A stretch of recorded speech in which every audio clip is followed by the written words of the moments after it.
Hormuz প্রণালী অবরুদ্ধ হবার পর সৌদি রাজপরিবারের তেল বাণিজ্যের শেষ ভরসাস্থল লোহিত সাগরের ইয়ানবু বন্দর কি তবে অচল হয়ে গেল? ইয়েমেনি প্রতিরোধ যোদ্ধাদের এক ভয়াবহ ব্যালিস্টিক ক্ষেপণাস্ত্র হামলায় মুহূর্তেই দাউ দাউ করে জ্বলে উঠল সৌদির জাতীয় শিপিং কোম্পানি বাহারির তেল ট্যাঙ্কার অ্যামাজন।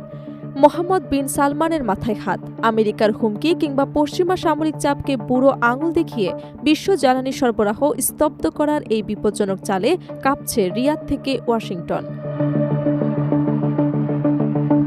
হঠাৎ এমন কি ঘটল লোহিত সাগরের নীল জলে, যার পর বিশ্ব তেলের বাজারে তৈরি হয়েছে চরম হাহাকার এবং সৌদি রাজপরিবারে নেমে এসেছে এক থমথমে আতঙ্ক।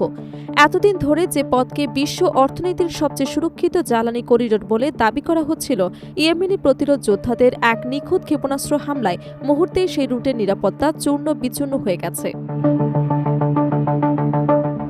পারস্য উপসাগরের হরমুজ প্রণালী বন্ধ হয়ে যাওয়ার পর রিয়াদ তাদের প্রতিদিনের লাখ লাখ ব্যারেল কাঁচা তেল বিশ্ববাজারে সরবরাহ করতে ভরসা করেছিল লোহিত সাগরের কৌশলগত ইয়ানবু বন্দরের ওপর।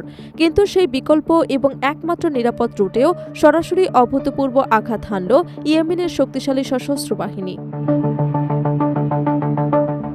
সোমবার লোহিত সাগরের অত্যন্ত স্পর্শকাতর পয়েন্টে সৌদি জাতীয় শিপিং কোম্পানি বাহারির মালিকানাধীন মেগা অয়েল ট্যাঙ্কার অ্যামাজন বিধ্বংসী ব্যালিস্টিক ক্ষেপণাস্ত্র হামলা চালিয়েছে তারা।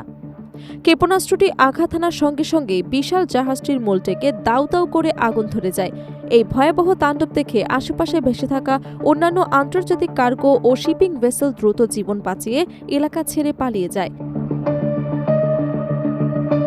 সৌদি ক্রাউন প্রিন্স মোহাম্মদ বিন সালমানের বিশাল তেল বাণিজ্যের জন্য ইয়েমেনি যোদ্ধারা এখন এক দীর্ঘমেয়াদী এবং নিয়ন্ত্রণহীন আতঙ্কের নাম হয়ে দাঁড়িয়েছে।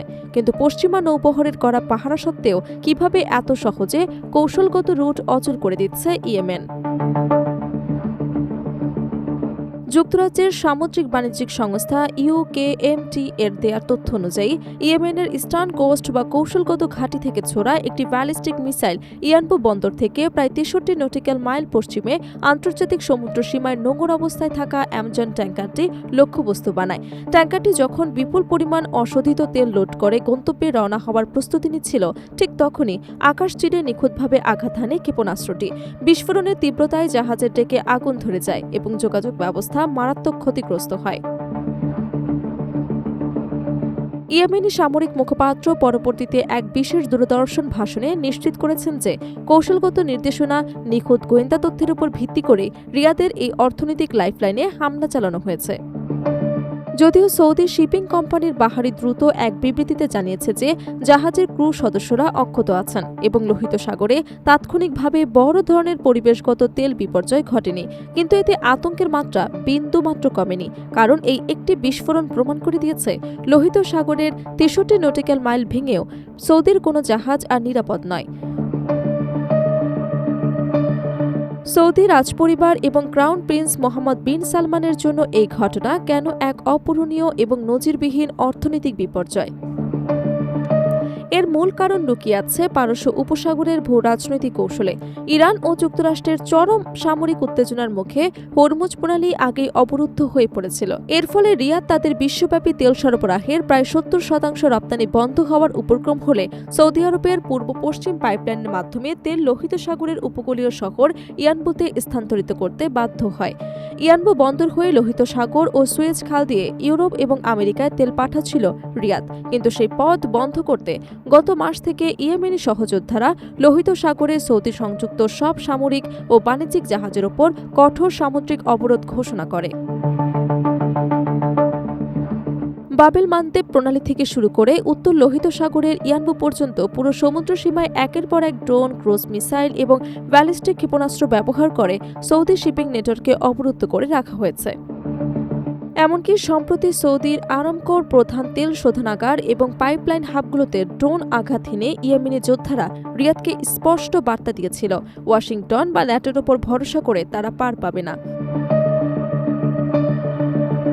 ভূ রাজনৈতিক কোণ থেকে দেখলে স্পষ্ট বোঝা যায় আমেরিকা এবং তার মিত্রদের অর্থনৈতিক অবরোধ এবং কৌশলগত চাপ রুখতে তেহরান এবং তার আঞ্চলিক মিত্ররা এক চরম সামুদ্রিক অর্থনৈতিক প্রতিরোধের ছক কেটেছে। ইয়েমেনের সহযোদ্ধারা সাফ জানিয়ে দিয়েছে আমেরিকা বা পশ্চিমা প্রতিরক্ষা জোটের একের পর এক হুমকি, বিমান হামলা কিংবা অর্থনৈতিক ব্ল্যাকলিস্টে তারা তোয়াক্কা করে না। গাজার সংঘাত বন্ধ এবং তাদের শর্ত পূরণ না হওয়া পর্যন্ত লোহিত সাগর এবং বাবেল মানদ্বীপে এই সামুদ্রিক অবরোধ 1 ইঞ্চিও শিথিল করা হবে না। রিয়াদ ভেবেছিল মার্কিন এবং ব্রিটিশ নৌবহরের সুরক্ষা বলয় দিয়ে ইয়ানবু বন্দরকে কার্যকর রাখা যাবে, কিন্তু অ্যামাজন ট্যাঙ্কারের ক্ষেপণাস্ত্রের এই শিখা প্রমাণ করল ওয়াশিংটনের দামি অ্যাজিস এয়ার ডিফেন্সে ইয়েমেনি ব্যালিস্টিক মিসাইলের গতির সামনে অসহায়। এর সরাসরি ধাক্কা পড়ছে বিশ্বের অশোধিত তেলের বাজারে। লোহিত সাগরের মতো অত্যন্ত ব্যস্ততম রুট ঝুঁকিপূর্ণ হয়ে ওঠায় বিশ্বজুড়ে তেলের জাহাজগুলোর ইন্স্যুরেন্স প্রিমিয়াম বা বিমা মাশুল এক ধাক্কায় শতগুণ বেড়ে যায়। অনেক শিপিং কোম্পানি এখন আফ্রিকা ঘুরে দীর্ঘ পথ পাড়ি দিচ্ছে, যার ফলে তৈরি হচ্ছে নজিরবিহীন মূল্যস্ফীতি ও জ্বালানি সংকট। এখন বিশ্ব রাজনীতির বিশ্লেষক এবং কৌশলবিদদের সামনে এখন একটাই বড় প্রশ্ন, এই ঘটনার পর সৌদি আরব এবং মধ্যপ্রাচ্যের ভবিষ্যৎ নিরাপত্তা সমীকরণ ঠিক কোন ধ্বংসাত্মক পরিণতির দিকে এগোচ্ছে। এখানে 3টি সম্ভাব্য ও বিপজ্জনক দৃশ্যপট উঠে আসছে। প্রথমত, সৌদি ভিশন 2030 এবং তেলভিত্তিক অর্থনীতির চরম ধস। মোহাম্মদ বিন সালমানের মেগা প্রজেক্ট এবং অর্থনৈতিক রূপান্তরের মূল চালিকা শক্তি হল তেল থেকে অর্জিত রাজত্ব। ইয়ানবু বন্দর অচল হয়ে তেল রপ্তানি থমকে গেলে সৌদির বাজেট ঘাটতি এমন এক পর্যায়ে পৌঁছাবে যা রিয়াদের অভ্যন্তরীণ স্থিতিশীলতাকে নড়বড়ে করে দেবে। দ্বিতীয়ত, ইয়েমেনের বিরুদ্ধে নতুন সামরিক সংঘাত নাকি শান্তি চুক্তি। রিয়াদের সামনে এখন মাত্র 2টি পথ খোলা। আমেরিকাকে সঙ্গে নিয়ে ইয়েমেনের ওপর নতুন করে সর্বাত্মক যুদ্ধ শুরু করা, যার পরিণতি হতে পারে সৌদি আরামকোর শোধনাগারের সম্পূর্ণ ধ্বংস, অথবা ওয়াশিংটনের কৌশল থেকে বেরিয়ে এসে ইয়েমেনি ও তেহরান অক্ষের সঙ্গে আপোষ বা শান্তি চুক্তিতে উপনীত হওয়া। তৃতীয়ত, বিশ্বজুড়ে জ্বালানি হাহাকার এবং পশ্চিমাদের রাজনৈতিক সংকট। ইউরোপ এবং আমেরিকান অর্থনীতি যখন এমনিতেই অস্থিতিশীল, তখন লোহিত সাগরের বিকল্প রুট বন্ধ হলে আন্তর্জাতিক বাজারে প্রতি ব্যারেল কাঁচা তেলের দাম অতীতের সব রেকর্ড ভেঙে $150 ছাড়িয়ে যেতে পারে।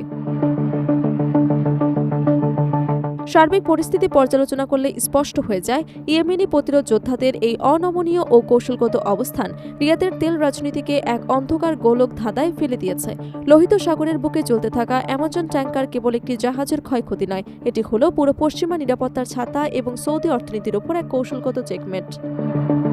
এখন দেখার বিষয়, আমেরিকা ও সৌদি মিত্ররা এই অভূতপূর্ব সামুদ্রিক অবরোধের জবাব সামরিক শক্তিতে দিতে যায়, নাকি ইয়েমেনি সহযোদ্ধাদের নজিরবিহীন সামুদ্রিক শক্তির সামনে নতি স্বীকার করতে বাধ্য হয়। আপনার কি মনে হয়, সৌদি আরব কি পারবে লোহিত সাগরের এই অবরুদ্ধ অবস্থা কাটিয়ে উঠতে, নাকি ইয়েমেনের কৌশলগত মধ্যপ্রাচ্যের অর্থনৈতিক ক্ষমতার কেন্দ্রবিন্দুই পাল্টে যাবে? আপনার মূল্যবান মতামত জানাতে পারেন আমাদের কমেন্ট বক্সে। ধন্যবাদ।